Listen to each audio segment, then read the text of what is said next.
सभी साथियों का सादर अभिनंदन।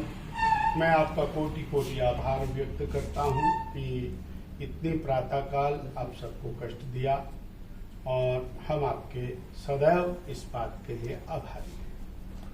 आज जहां हमारे लिए भारतीय जनता पार्टी के लिए एक गौरव का क्षण है कि हमारे ही परिवार के भारतीय जनता पार्टी के और हमारे मूल संगठन के अंदर वर्षानुवर्ष काम कर चुके ऐसे संजीव शर्मा जी, जिन्होंने लगभग 30 से लेके 35 वर्ष तक निरंतर विद्यार्थी परिषद, विश्व हिंदू परिषद और अन्य संगठनों के माध्यम से हमारे विचार की, हमारे चिंतन की सेवा की।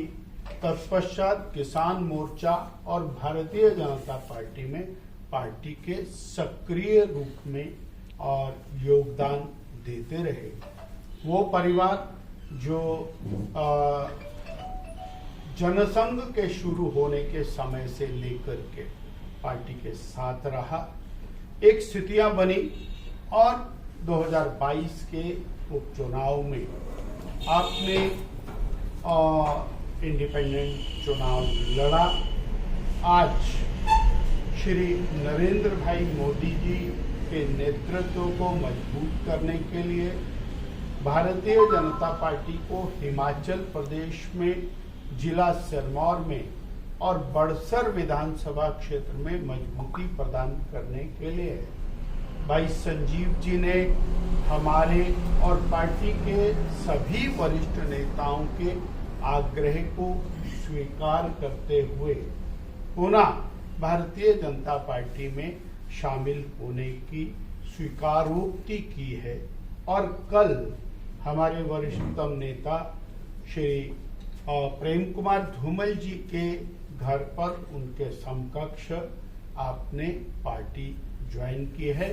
हम श्री संजीव जी का और इनके साथ बहुत बड़ी एक टीम है, सैकड़ों कार्यकर्ताओं। तो मैंने तो यही कहा कि हमारी प्रदेश का मुखिया वो चुने हुए प्रतिनिधियों को काले नाग बोलता। भाई कभी मेंढक बोलते, कभी भेड़े बोलते हैं। हम ये कह रहे हैं कि जनता आपसे जवाब मांग रही है कि आपने क्या किया, आप काले नाग बोल रहे। जनप्रतिनिधि 1 लाख लोगों के प्रतिनिधि और एक बार नहीं 4-4, 3-3, 5-5 बार जीत करके आए हुए प्रतिनिधि। तो सर ये बात हो रही है 4 जून को 2 सरकारें। भारतीय जनता पार्टी ने और हमारे नेता श्री जयराम ठाकुर जी ने विषय को पूरी तरह से स्पष्ट किया है। भारतीय जनता पार्टी ओपीएस के कदापि विरोध के अंदर नहीं है। जिस प्रकार का प्रचार प्रसार कांग्रेस पार्टी कर रही है और हम इसके साथ खड़े हैं। विषय मैंने बिल्कुल स्पष्ट कर दिया, हम इसके साथ खड़े हैं। 2022 के अंदर 1 लाख नौकरियां पहले दिन देनी थी। कहां है ना? कहां है? और आज भी ये दे क्या रहे हैं? सेवानिवृत्त कर्मचारियों की क्या हालत है? क्या उनकी रिटायरमेंट बेनिफिट्स मिल रहे हैं? क्या उनको मेडिकल के बेनिफिट्स मिल रहे हैं? 10,000 लोगों को नौकरी से निकाल दिया इन्होंने। हिमाचल प्रदेश का कर्मचारी हर रोज सड़कों के ऊपर क्यों खड़ा है अगर ये इतने ज्यादा कर्मचारी हितैषी हैं? मैं आज हिमाचल के हित में कहना चाहता हूं, मोदी जी हैं तो हिमाचल का हित है।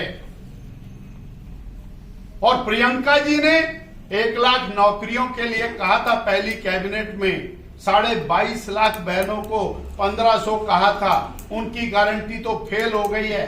अब मोदी की गारंटी है लाखों करोड़ रुपया सड़कों के लिए, रेलवे के लिए, डेवलपमेंट के लिए हिमाचल को मिल रहा है। सो हम मोदी के साथ। कांग्रेस की सरकार है वो अपने बोझ से गिरने वाली है। बीजेपी को उसके लिए कुछ करने की जरूरत नहीं है। वो तो बहुत सारे ताक पे बैठे हुए हैं कि किस दिन मौका लगेगा उस दिन ढाएंगे। और माननीय मुख्यमंत्री जी ने अपने आप सबको इस तरह से हालत में रखा है। सर मुख्यमंत्री बारह कह रहे हैं कि बहुत अच्छा था, 43 में से 9 निकल गए और 34 रह गए। उनके मैथमेटिक्स के ऊपर एक कहानी बड़ी फिट बैठती है। परिवार का मुखिया नदी पार कराने अपने लोगों को ले चला, सबकी नपाई करी, नदी की गहराई देखी और सबकी एवरेज निकाली और सबको नदी में डाल दिया।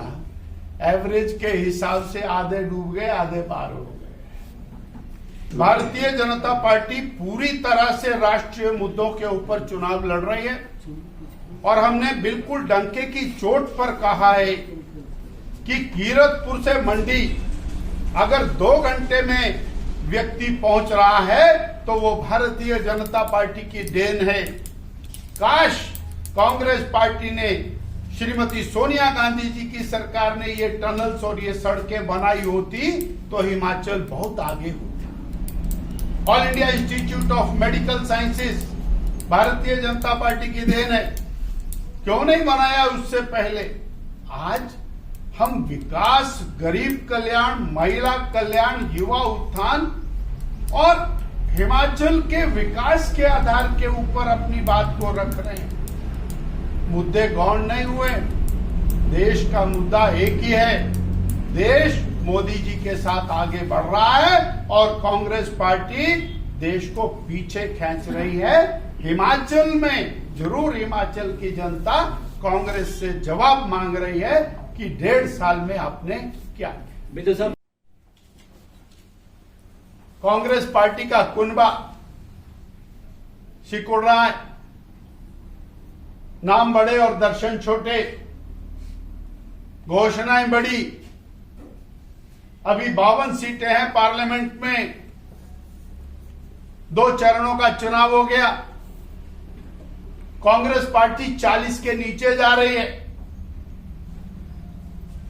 अभी कंपटीशन चला हुआ है। ममता जी बोलती है मेरी सीटें कांग्रेस से ज्यादा होंगी, पर एक बात तय है कि लीडर ऑफ ऑपोजिशन का दर्जा जो 10% मेंबर्स के ऊपर मिलता है, लीडर ऑफ ऑपोजिशन का दर्जा भी कांग्रेस पार्टी को नहीं मिलेगा। और मोदी जी तीसरी बार देश के प्रधानमंत्री राष्ट्र कल्याण के लिए, प्रदेश कल्याण के लिए, देश कल्याण के लिए बनेंगे, ऐसा और देश की जनता ने अपना मन बनाया। 30,000 करोड़ का कर्ज आपने 1.5 साल में ले लिया। विकास के नाम के ऊपर एक फूटी कौड़ी नहीं की आपने खर्च, आप फिर कर्ज ले रहे हैं। और अंत में पूरा का पूरा चुनाव और पूरे के पूरे 1.5 साल आपने भारतीय जनता पार्टी को गाली देते देते बिता दिया। और चुनाव भी आप बीजेपी को गाली देकर के ही लड़ रहे हैं। ये आज आपके ऊपर सीधा सीधा प्रश्न चिन्ह खड़ा है कि आपका एजेंडा क्या है। आपका एजेंडा बीजेपी को गाली देना, आपका एजेंडा जयराम को गाली देना, आपका एजेंडा मोदी जी को गाली देना। आज एक और सवाल कांग्रेस पार्टी, मुख्यमंत्री जी ने 97% हिंदू आबादी वाले हिमाचल प्रदेश को में हिंदू विचारधारा वाली पार्टी को हराने का जोर से दावा किया। और इस बार कांग्रेस पार्टी ने अपने चुनाव घोषणा पत्र में पूरा का पूरा घोषणा पत्र केवल और केवल अल्पसंख्यक तुष्टीकरण के साथ भरा है। 15 पैरे भरे हुए हैं अल्पसंख्यकों की भलाई के लिए, उनकी चिंता के लिए। और यह भी साथ में लिखा है, जिसको मैं विशेष तौर पर आपके माध्यम से कहना चाहता हूं,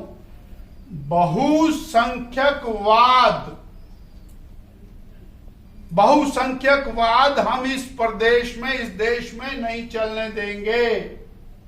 बहुसंख्यक का अर्थ है हिंदू बहुसंख्यक, यानी उसको हम नहीं चलने देंगे। ये आपके घोषणा पत्र के ऊपर कलर्ड अक्षरों में मेंशन्ड है।